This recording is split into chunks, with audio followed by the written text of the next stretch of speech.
Today, we're going to go to Kedarnath.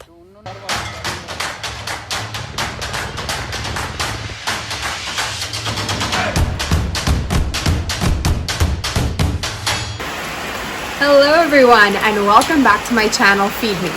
My name is Disha and today we are in the beautiful city of Kashi. As you can see behind me, it's raining a lot and there's actually mountains behind me, but right now it's all fog and mist.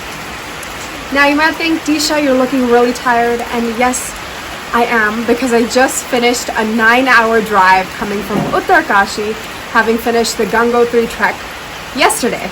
So if you want to see that video, make sure to check it out on my channel.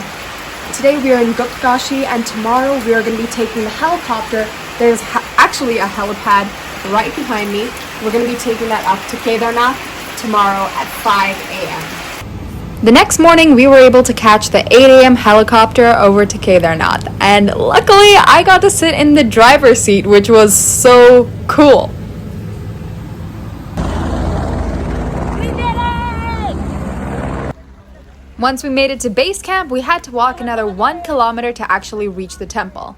And let's just say we speed walked because there was a lot of people waiting in line. But when you finally reach the temple, it's so beautiful with the mountains in the back that it totally makes it worth it. Alright, I'm now standing behind Kedarnath temple. As you can see, thousands of people have come here and we came via helicopter. It's so beautiful. Once the fog clears, you can actually see the snow-peaked mountains behind me. But when you're here, it's definitely a 2 to 3 hour line at least. What an experience. Seriously. What an incredible day. It really makes the journey worth it. And I'm now standing in front of Bhim Shila. There's a lot of pujas being done here too. And this rock is very significant because during the 2013 floods, when everything here was destroyed, this one boulder fell from the mountain behind at exactly the right spot and protected the temple, and the water separated so that the temple would not be destroyed. So that's why a lot of people come here and pray as well. Alright, we're just coming back from the temple now. So beautiful. As you can see, everybody's wearing raincoats because the weather changes here very drastically. Another thing I'll note is that, first of all, we're 5,500 feet above sea level, so air is lower here. You'll feel tired faster. And also, make sure to bring some winter coats. We are 11,500 feet above sea level. We are 11,500 feet above sea level. So you do get tired faster. But it's just amazing to come here and you see a temple that, you know, is over 5,500 years old. Could be even older than that. They can't exactly pinpoint the date, but it's definitely living in ancient history. This is the route Yatris take. If you walk, it could be about 5 to 8 hours journey. You start at the bottom of the mountain and climb upwards.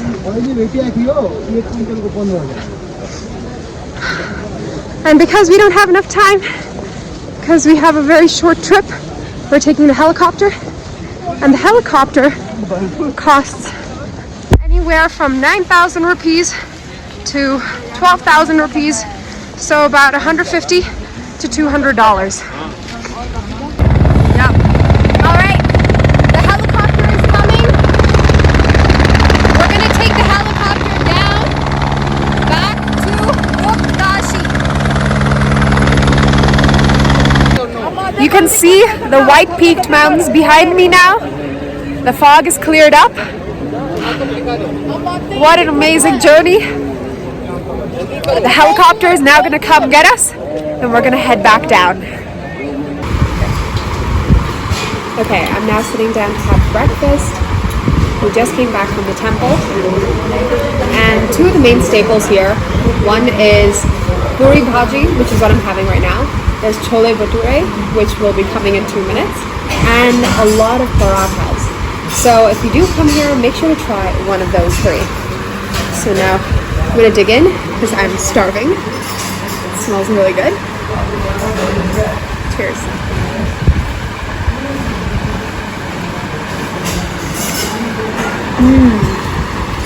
There's a lot of flavor in the bhaji, and the puris are really freshly fried. Really hits the spot. Next course, we have the chole bhature. And the bhature is piping hot. It's freshly fried. It's a dough made out of flour, yeast, salt, whatever spices you want to add to it. And they freshly fry it, smelling really good. And they usually, for breakfast, we pair it with chole, which is this chickpea curry. I'm going to take a bite of this because it's smelling really good.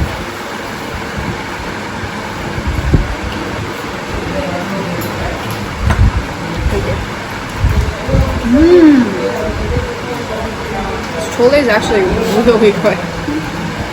Spicy, tangy, everything you want. Now after this, we're heading to our next destination. All right, I've now reached back at the hotel, and what an incredible day. Kedarnath was so beautiful, and thankfully the rain cleared up and the fog cleared out enough for us to actually see the snow-peaked mountains behind. Kedarnath is one of the highest temples in all of the world, maybe.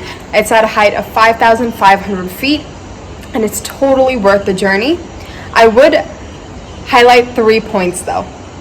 First, if you're planning on making the trek up there, it can take 5 to 8 hours, depending on weather and depending on whether you get a horse or whether you get a palanquin.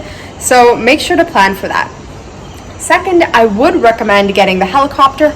However, there are a few things to keep in mind. First, the helicopter costs about 10,000 rupees. Second, there's only 5 companies that actually run the helicopter, so you have to book well in advance. And third, even after you book the helicopter, there's no guarantee that you'll actually get a helicopter ride, because depending on weather, it can always cancel. Also, in the helicopter, you can get separated from your party, so if you have 5 to 10 people, you will definitely get separated because the helicopter can only hold 4 to 6 people depending on your weight. Thankfully, me and my family were able to get together and take this journey together. But those are a few things to keep in mind. Second thing, we're also journeying in September, but what I realized is that it's still raining here. So I would recommend actually going to Kedarnath at the end of September or throughout October. Those are the few things. Otherwise, we had a beautiful journey, and I would highly recommend visiting Kedarnath. In the next video, we will be heading over to Badrinath, so make sure to check out my channel for that video. Otherwise, thanks for watching, and make sure to like, share, and subscribe.